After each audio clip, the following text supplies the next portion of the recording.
was adopted as a young lady, and I was tested by the maid who deliberately poured a pot of boiling water onto my hand, just to see if the 3 young masters would prefer their own daughter or me. I knew the maid did this on purpose, but Annie angrily accused me of falsely accusing her mother, claiming she looked down on us poor people and took the maid away with her. After witnessing this, my 3 older brothers immediately began to criticize me. It was then that I realized their love for me had already shifted. Once, I was spoiled by my 3 brothers, and they had even told me in a domineering manner that by the time I turned 24, I would have to choose one of them to marry. I happily agreed at the time, but everything changed when the maid brought her daughter, Annie, into the picture. The 3 brothers' affections for me immediately shifted to her, all because Annie had once risked her life to save them from a car accident. I thought they were simply repaying a debt of gratitude. So on my 24th birthday, I arrived early at the marriage registration office to fulfill the promise I made years ago with my brothers and marry one of them. But to my surprise, I waited until the staff left for the day and my brothers still didn't show up.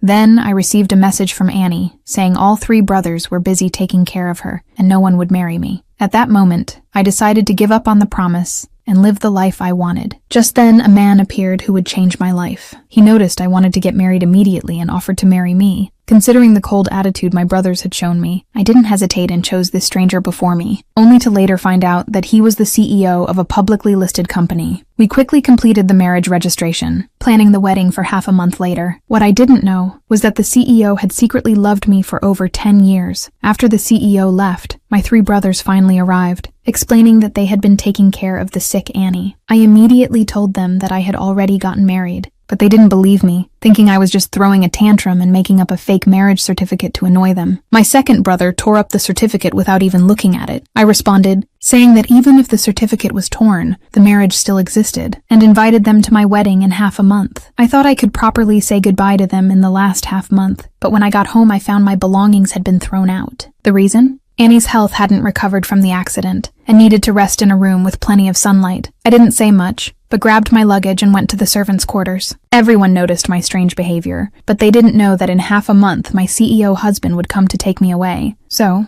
I willingly endured the humiliation for these last few weeks. At dinner, my adoptive parents learned that their son hadn't gone to the wedding because he was taking care of Annie, and they angrily scolded my 3 brothers since I was considered their daughter-in-law. At that moment, I told them about my marriage and showed them the diamond ring my husband had chosen for me. However, my eldest brother thought I was deceiving my parents, my second brother thought I was playing hard to get, and my third brother believed I still loved him. So it was impossible for me to marry someone else. Even Annie laughed at me. I didn't bother to explain, knowing that once my husband arrived in half a month, they would naturally believe me. The wedding was now only 7 days away. The CEO personally designed a wedding dress for me and told